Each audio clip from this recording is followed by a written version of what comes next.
I had a $50,000 a month quota. Within 6 weeks, I sold $280,000 in new sales, which was 20 grand in commission. My whole business, our whole company was going nuts. My VP of sales would just not stop calling me. He's like, "How are you doing this? Bring it to the team." Unbelievable. Yeah. So that's when the nuclear explosion idea was I knew it was going to work. I let's do this, and then I just started running with it. This is Stay Paid, the marketing podcast that gives listeners a competitive edge to stay motivated, find inspiration, and discover proven real-world tactics from some of the best marketers across the nation.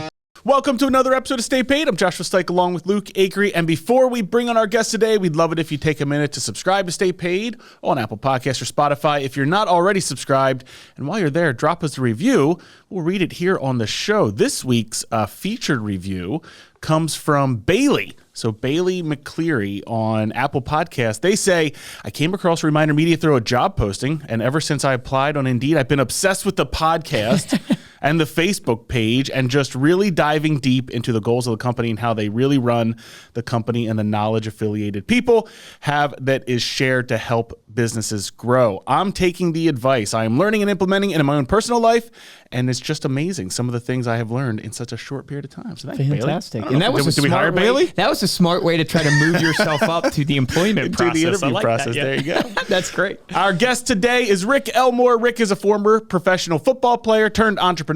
Following his football career, he took his competitive drive and founded Simply Noted, an automated handwritten letter company that puts real pen and ink to paper to scale handwritten communication. Rick, welcome to Stay Paid. Thanks for being here.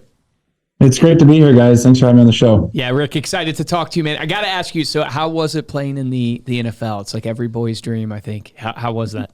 Yeah, well, it definitely was mine. I was very lucky to live out my childhood dream. My background, it was in athletics. I played football for about 20 years of my life. Growing up, I always knew being outside is where I wanted to be. Always felt more comfortable on a skateboard or on a football field or on a court than I did in the classroom. But yeah, had a really good career at the University of Arizona in college.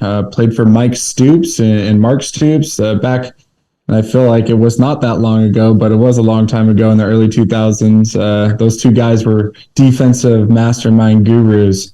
Was a 3-year starter for those guys, and then got to live out my childhood dream and play in the NFL for 3 years. Yeah, it's incredible. So in playing in the NFL, when you get around that level of athlete, is there a difference in mindset of those people? I'm always curious because obviously they're at the elite class. Do you see a difference in their routines and their mindset and what they do? Can you give a little insight into that? Yes, it is a different circle for sure. It is something I have yet to be able to find in the real world. It's just different when you're in a professional sport locker room. Those guys have been working on their craft and been so dedicated and have gone through all the ups and downs for so long.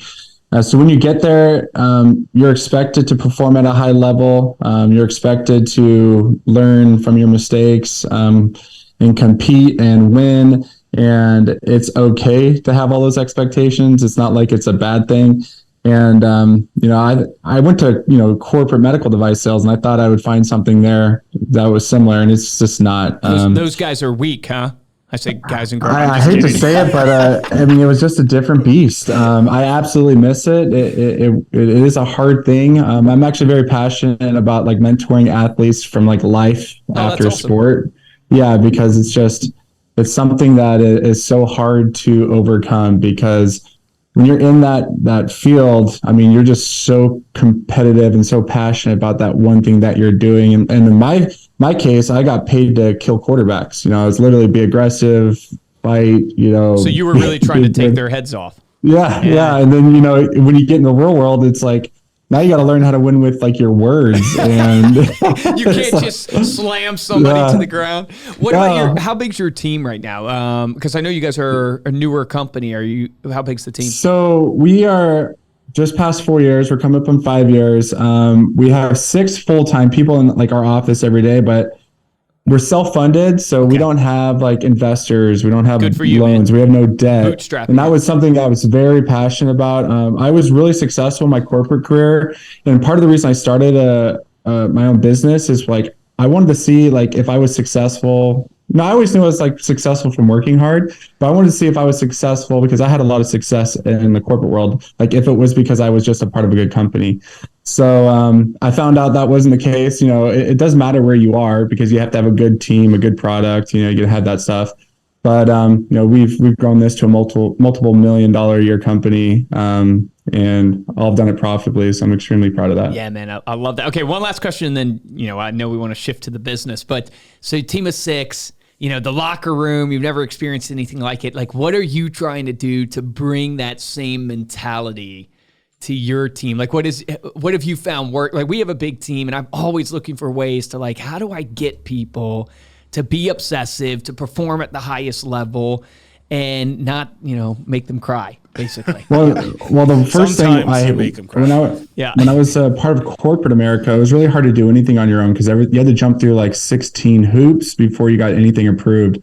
So it was really hard when I was at a company called Stryker because like you literally just had to stay in your lane. Like if you thought outside, they kind of got you back in your lane. So it was really hard. And it got a little bit better when I went to my second corporate job. It was more of like a corporate startup. You had the flexibility to do stuff. And I saw when I was a part of like a newer startup, when our management gave us like the ability to think outside the box, come up with your own solutions, bring them to the table. Like, let's try that. It got people excited to start thinking and solving problems on their own. And I think as a leader, especially something here, when I started our company, we gave everybody the opportunity to solve problems and bring it forward because I'm not working in the operation. So I don't know what's the best way to do things. I can go there and from a high level and give them an idea, but they're working on these robots all day. Like they know them better than I do. Like I know like how to build them, but like they know how they operate. So I think you have to give them the flexibility and delegate and actually like lift them up and say, hey, like this is your baby. Like how can we make this better? Incentivize them and give them the freedom and show them that you care, that these solutions matter to the company. That's awesome. So talk about Simply Noted. What is it, and why did you decide to start a handwritten note company and have continued to build it from there? What exactly does it do? Yeah, so I went back and did my MBA in 2017 at the University of Arizona Business School. It really started off as, well, any good idea starts out of necessity, right? When I was doing my corporate sales job, I had 400 clients, hundreds of clients, and I was selling basically a product that wasn't very different. We were more winning on effort and relationship. So I got to a point where I couldn't grow my business anymore because I was just running back and forth trying to take care of my territory. And I was in a marketing class at my MBA in 2017, about a year into my program. And I had a marketing professor going through all the success rates in marketing, and everything was super nominal. Like email was like low double digit, print was low. Everything was super low. And then he ends this 3-hour lecture, and this is like where the aha light bulb moment goes off. Was hey guys, he says this in the lecture. He's like, hey guys, yeah, you know what works better now, if not better than ever, is a good old fashioned handwritten note. They're rare, nobody gets them anymore, and they get open almost 100% of the time. They actually have a 99% open rate. I was just like, man, if I could get in front of my client 99% of the time, like number one, how is that going to make me more efficient? Like number one, handwritten notes are personable. Like that's going to stand out. They're going to automatically think of me differently. And like, how is that going to help me grow my business? Like I can only knock on 10 doors a day. Like what happens if I can do, 1,000 a week or 5,000? So we basically beta tested it. I bought a really cheap pen plotter out of China. Over 6 weeks, it took me a long time to figure out how to work this machine, but I sent out 500 handwritten notes, and this is where like the entrepreneurial seizure moment happened. Out of these 500 notes I sent to clients that I never was able to work with, I had 28 doctors call me back. I had a $50,000 a month quota. Within 6 weeks, I sold $280,000 in new sales, which was 28 grand in commission. My whole business, our whole company was going nuts. My VP of sales would just not stop calling me. He's like, "How are you doing this? Like, bring it to the team." Unbelievable. Yeah. So that's when the nuclear explosion idea. I was like, I knew it was going to work. I let's do this, and then I just started running with it. So. I wish it was easy. I wish I could say it's just been great, but I think any journey has tons of ups and downs. But I'm a sales and marketing guy that started a robotic software industrial automation company. I mean, our robots took 2 years to develop, $850,000. We're going to have 6 patents. We're working on 6 patents, like 3 design, 3 utility. It's become so much more. So is yours really like I think one of the big pain points of handwritten notes is to tell if they're real or fake. Like, I don't know if I'm sure you've heard that objection before, but people are very concerned that they want it to look, if it's going to be handwritten, you can tell it's printed. They want to make sure that they won't be caught, if that makes sense, that it's not really handwritten. And that's why we built our own handwriting machines, or handwriting robots. So the first couple of years, I mean, we lost tons of business because of that thing. I mean, that very issue. People was like, oh, there's too many patterns. It looks like it's written by a robot. And like, it was a big overtaking to build these robots. I'm sure. I knew. And when I start something, I go all in. I'm hyper competitive. That's probably why I was super, successful in athletics. I just had a very competitive. But about 2 years in, I was like, man, if we're really going to take this far, we're going to have to do this. We're going to have to build our own handwriting robots. There's a production problem. There's a capacity problem. There's a speed, like SLA, service level agreement problem. There's a writing problem. Like, we had to solve all these problems. I talked to 14 different engineering firms and went through 14 different phase zeros, which is basically 14 different consultations with these companies to say, hey, here's my problem. How would you do it? And I mean, it was a nightmare. But I truly, honestly believe, knowing what else is out there when everybody else is using, there's nothing better. We have unlimited capabilities. We have APIs and algorithms that literally will make it so it never writes a single letter the same. Like, if you wrote A 1,000 times, the A will be completely different. That's fantastic. We have a compression monitor on the pen lift, so like it varies the pen pressure, so it's not consistent. That's so good. We've built our own pens. Like, the pens would run out, they would streak so much. The ink viscosity, which is the wettability of the ink, like how like malleable, like is it whatever, like we control the viscosity of the quality ink, so it smears really nice. Versus if it didn't have a high level of viscosity, it wouldn't smear. It would just look like it was printed. There's a weighted pen. We built our own weighted pen cartridges, so it digs into the paper. So there's an indentation. So there's been way too much engineering that goes into a simple $2 or $3 handwritten note, but I'm extremely proud of it. If I was going to put my name on it, I needed to make sure that this was a product I was proud of, and I am extremely proud of the product that we're delivering now. There's just nothing else like it in the world. So how does it work? Do you pick different handwriting styles? Does it take, can you put in a sample of your handwriting and it learns that, since you have like this algorithm or this API, I guess, connection? How does that part work? So we have 900 handwriting styles. It really becomes analysis paralysis. We have 32 available on our website.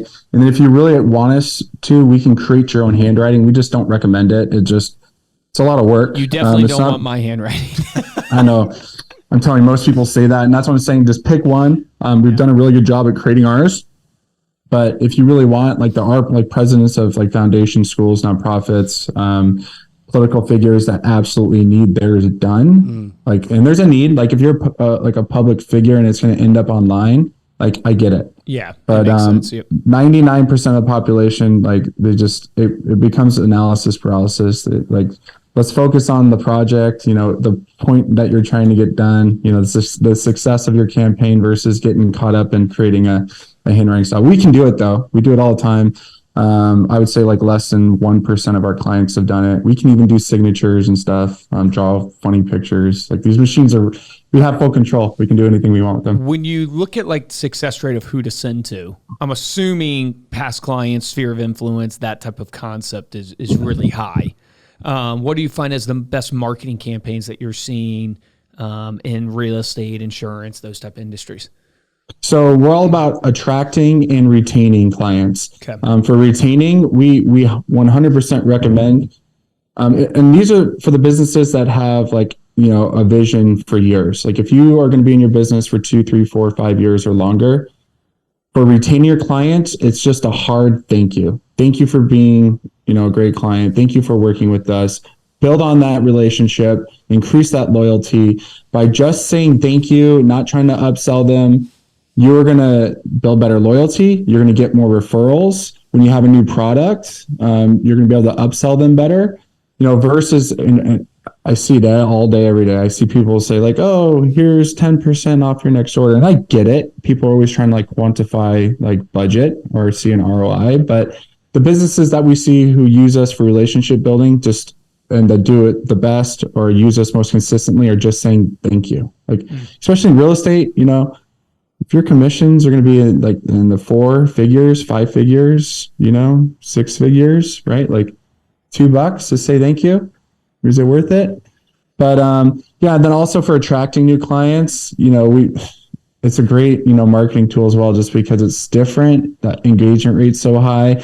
I just always recommend, if your client's not worth $1,000 or more, or if you don't have a solid call to action, like a reason for them to call you, like it could be expensive. But if your clients are worth a lot of money and you have an amazing call to action, like something that's really going to get them to want to pick up the phone, it's an amazing attraction tool as well, because it just open rate so high. It's different. It's not digital. It's not email. It's not spam. It's not text message. Like, you're standing out doing something different that your competitors aren't. What are you sending that's having the most success? Like, would it be a postcard? Is it a letter in an envelope? What type of mailer is actually working that you're seeing? Well, we do 5x7. Sometimes we do 4x6 foldover cards, like a greeting card. We want it to look like it came from your desk. And if we are doing our job, which I think we do a really good job, it's going to look like you sat down and sent it from your desk. We don't put our logos on it. There's none of our branding. They're never going to know you use a service. We use real pen, real ink, real physical forever stamps.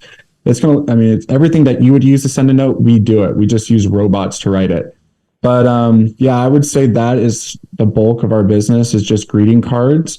But, we've done, just flat, cards that, real estate agents will have us write, and then they'll go hand out. I don't know if they're prospecting. I don't know what they do with it, but we've done postcards, we've done envelopes only. We're a writing platform. We just try to like systematize this or productize it to make it easy for people to not get into like that. How should I use it? Yeah. We just think a greeting card, say thank you, or try to book a meeting, attract and retain. Like, it's just handwritten. It's really dominating the mailbox right now. What's next? Like, what's sort of the next evolution, or what are you sort of thinking in terms of the business and what you're offering? Do you have any plans coming up? Yes. So unlike, we do have a couple competitors in our space, and I've seen it. I started researching this in 2017. There's a lot of fly-by-night companies. They'll buy a few pen plotters and just throw all the money into like marketing. We did the absolute, my background's in sales, so I knew what it was like to do guerrilla sales, knock doors, build relationships, network. We did it the absolute opposite way. We threw all our money into the product to create a product that had so much leverage as something that was so different and so much better. And now that, we have that $900,000 that we spent in just the R&D no longer having to be put there. Now we're going to put it into sales and marketing and improving our platform. So I'm really excited. This is the first time in almost 5 years we actually have like a ton of momentum and money and budget to grow, but we're rebuilding our website right now, adding more features. And now we're actually going to spend money on marketing. It was all cold calling, networking, relationship, follow up. Everything I did in my corporate world. So it was not hard because I already cut my teeth there. Most people, they literally buy a couple of pen plotters, they throw it in their office in their house, and they just do ads. Yeah. And I've seen multiple companies like literally come and go in just 5 years. It's a very hard business to scale. Yeah, you would never think that if you were creating a card company that you would get down to the ink and how it smears and all that stuff. It's just crazy. It makes so much sense. I just went to Barcelona and I stayed in the Mandarin, and the hotel staff, I don't know if it's a true handwritten, they wrote it, I'm assuming, but maybe not.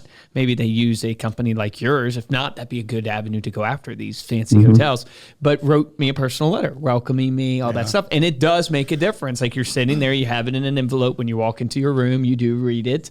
And you're like, it makes a difference. It makes you feel more appreciated. Than normal. And that's really what it's all about, is making someone feel more appreciated, more valued, the relationship. Do you do birthday cards, special anniversary, stuff like that as well? Like one-offs? Well, yeah, we try to say there's really, for like maintaining a relationship, like in April coming up, like Customer Appreciation Day is coming up in April. I think it's the 18th or the 19th of April. Like that's a no-brainer for anybody to send a thank you card to their client list, right? Yeah. And you should always look for ways to get in front of your clients without, like, you don't want to be every time you talk to your client asking them for money, right? So that's like a no-brainer, early in the year to stay top of mind. And then at the end of the year, a holiday card. We do like 30 or 40% of our business in November, December. Okay. But I would say thank you cards or like hard stop, just say thank you. The ROI comes over time, loyalty, referrals, upselling. And then, I would say prospecting as well. I would say,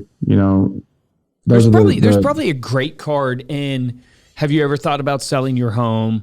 I have a lot of buyers who are looking by in this every day. Yeah. We see that real estate investors every day. Yeah, use this platform. because it makes so much sense. The average person is sitting on $47,000 in equity. We have a bunch of interested buyers in your neighborhood. If you want to know what your home's worth, go to this this link or call me up at this number. I could see that working. For it's like a postcard, but it's a 99% open rate. So it's more expensive. So you're paying for the open rate, but at least you get everybody to read that message. Yeah, we've worked with some really smart marketers where they actually so QR codes are cool, but you can't really track it unless you use personalized QR codes. Yep. So there's ways to do that where you can actually track down to who actually scans it by setting up personalized QR codes. It's a little bit more work on our end, but think about it. You have a list of 1,000 people, and you can track the 200 people that scanned it. It's easy to retarget those people because they showed interest. So exactly. It just depends on how smart you are with all the technology out there. But it's a great Trojan horse to get you in the door and on that counter. And then it's just, what can you do to gather that information, retarget them, build a relationship, earn their trust? We just think the handwritten note's the Trojan horse. Yeah, love it. I want to ask you this last question. How do you and what maybe advice would you have for others in terms of overcoming hardships or dealing with failure? Obviously cut from five teams in your NFL career over the course of a couple years, started a business, 14 different engineering firms, not pulling through for you. Obviously business is full of ups and downs, but how do you overcome hardship mentality wise, or what advice would you give others?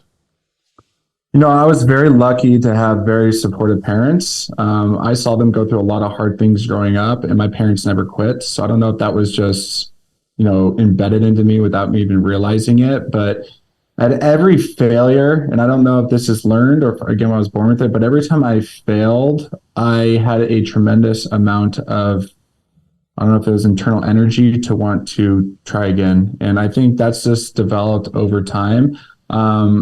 I think you got to have the mindset that failure isn't mean that you died. I think you got to change your mindset on that. Like failure is not the end. Like failure is just an opportunity to learn. And I think you just got to, if you're that type of person, you go through failure, you got to lick your wounds for a day or two, but you have to learn how to pick yourself back up. And I don't know if that's by just building better systems and processes, changing the people that are around you, changing your mindset on failure. But you just got to learn how to stand back up again. It doesn't matter. You don't truly fail until you quit. And that's how I've always looked at everything. I only really failed if I decided to stop trying. And this is something I learned in corporate that anybody can take. If you can just hang around long enough to rise to the top, because everybody else is going to quit. If you can stick around in the business, right? Is that not true or not? But if you stick around in the corporate, if you stick around for 3 or 4 years in a corporate position, you're automatically going to be the guy there because everybody else is going to quit. So, stick it out. Don't pay attention to these influencers get rich in 6 months or, hey, turn $5,000 into 5 million.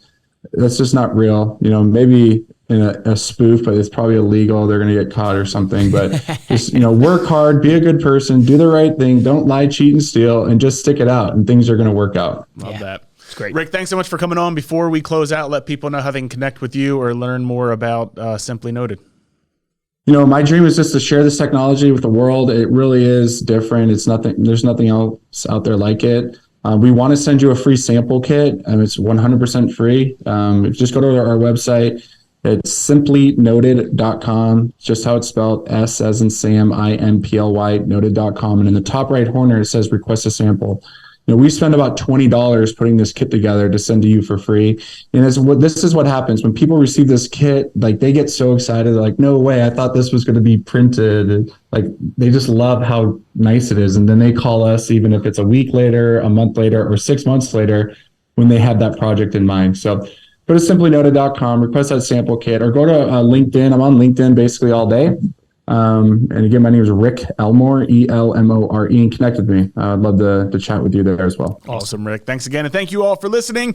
You can get those links that Rick mentioned in the episode show notes over at staypaidpodcast.com, as well as the video of this episode and all of our other episodes. If you enjoyed this show and want to show your support, 2 ways that we ask you to do it. First, head on over to Apple Podcasts, drop us a 5-star review along with a comment. And the best way to support the show is to simply share this episode with a friend.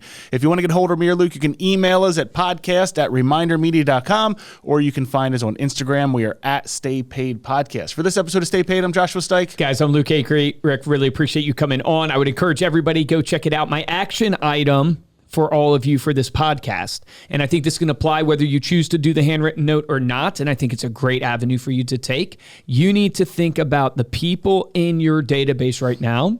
How are you building that relationship, and how are you making an impact with them? Every business is sending emails. Every business is sending postcards. What are you doing to stand out, to make an impact, to make that person see that you're not just a transactional service, you believe in the relationship. You're a relationship-driven business. Remember, the difference between top producers and mediocre producers in every single industry is top producers take action. Take action on that today.